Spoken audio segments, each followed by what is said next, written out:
किसी भी देश का भविष्य बच्चे ही होते हैं। गूगल के अनुसार पूरे भारत में 20 मिलियन अनाथ बच्चे हैं, जिनमें से सिर्फ 0.3% बच्चे ऐसे हैं जिनके पेरेंट्स वास्तव में नहीं है। पूरे भारत में कई अनाथ आश्रम हैं। आज हम धामपुर के शकुंतला शिशुलोक अनाथ आश्रम में हैं, जो पिछले 42 वर्षों से धामपुर शुगर मिल द्वारा चलाया जा रहा है।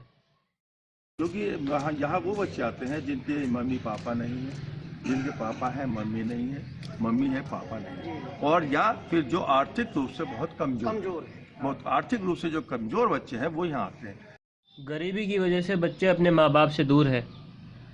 गरीबी ने बच्चों से उनका बचपन छीन लिया है, उनसे उनके माँ बाप का प्यार छीन लिया है। अगर इन गरीब बच्चों के परिवारों को आरक्षण मिला होता तो आज ये बच्चे अनाथ आश्रम में ना होते। भारत को डेवलपिंग कंट्री से एक डेवलप कंट्री बनाने के लिए आरक्षण को आर्थिक पहलू को मद्देनजर रखते हुए गरीब और जरूरतमंदों को देना चाहिए। आरक्षण जो दिया जा रहा है सरकार की तरफ से, इस पर आपका क्या कहना है? मतलब आरक्षण गरीबों को मिल रहा है या ऐसे ही सभी को बांट रहे हैं? ये वैसे तो विषय बहुत लंबा है, लेकिन आरक्षण आवश्यक है वहाँ तक यदि सुपात्रता देखी जाए, है ना। अब आपने देखा होगा कि एक ही परिवार बहुत ऊंचे उस पर बैठा हुआ है पद पे, है ना, लेकिन उसी को आरक्षण मिल रहा है। मेरे पास जो मोची बैठा हुआ है, जो सामने मोची बैठा हुआ है, 13 साल से उसका लड़का इंटर कर लिया, उसे क्यों नहीं मिल रहा? उसके अंदर क्या कमी है ऐसी? तो केवल चंद एक परिवार ही है वो आरक्षण का फायदा लेंगे।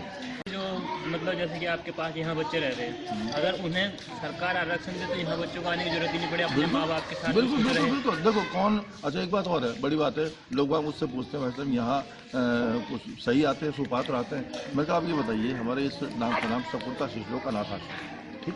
अब अनाथ आश्रम में कौन माँ बाप ऐसे होंगे जो अपनी छाती पे पत्थर रखे और अपने बच्चों को यहाँ छोड़ जाए? बताइए, बहुत बड़ा कलेजा चाहिए। और यदि 100 में कोई एक आध ऐसा है भी है तो ठीक है। जब तुम मान रहे हो अपने बच्चे को अनाथ, तो हम तो उसकी सेवा कर देंगे, हम उसे बढ़ा भी देंगे, लिखा भी देंगे। कहते तो सभी है, सबका साथ सबका विकास, एक भारत अखंड भारत। आज देखते हैं कि कौन इन गरीब बच्चों के लिए अपनी आवाज़ हमारे साथ मिलाता है। आओ वर्षों से चली आ रही इस अंधी आरक्षण प्रथा का बहिष्कार करें। बातों में नहीं बल्कि वास्तविक जिंदगी में एक अखंड भारत का निर्माण करें। यदि आज किसी अनपढ़ व्यक्ति से भी पूछा जाए तो वो भी बता देगा कि आरक्षण किसके लिए जरूरी है। आरक्षण तय करेगा हमारे देश का और लाखों करोड़ों मासूम बच्चों का भविष्य।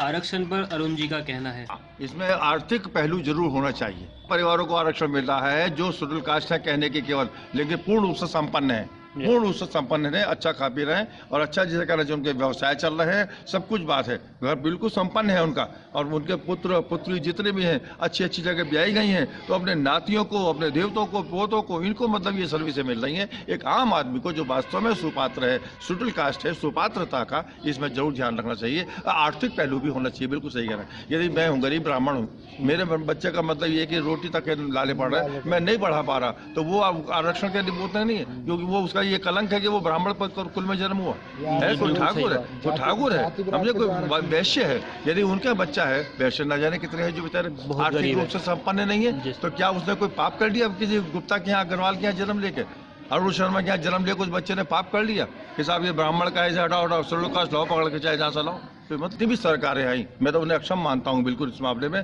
जितनी भी सरकारें आई उनका जो दायित्व था वो उन्होंने पूर्ण रूप से निर्वाह नहीं किया, चाहे कांग्रेस हो या जनता पार्टी रही हो, कुछ रही हो। पहली सरकार ये आई है मोदी की, जिसने जनता के हित में और देश के हित में विकास के शुरू करना प्रारंभ किया है। तो आपको लगता है कि अब निश्चित जल्दी ही निश्चित होगा। मैं तो कहता हूँ मोदी को मेरी 5-10 साल की उम्र दे दी जाए, है ना। मैं तो 65 का हो गया, यदि और जीऊंगा तो 10 साल 15 साल और जी लूंगा। देश के किस काम आएंगे वो 10 साल हैं? यदि वो उसमें से 5 से 10 साल मोदी को मिल गए तो निश्चित रूप से देश का विकास होगा। पॉजिटिव सोच है मेरी ये।